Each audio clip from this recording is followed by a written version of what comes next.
ఎవరమ్మా?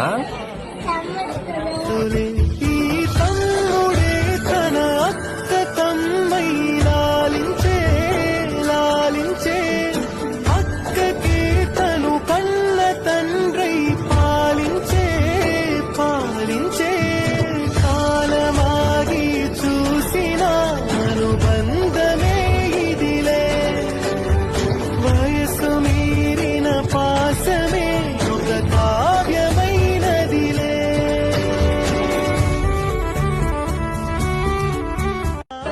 ఎవరమ్మా?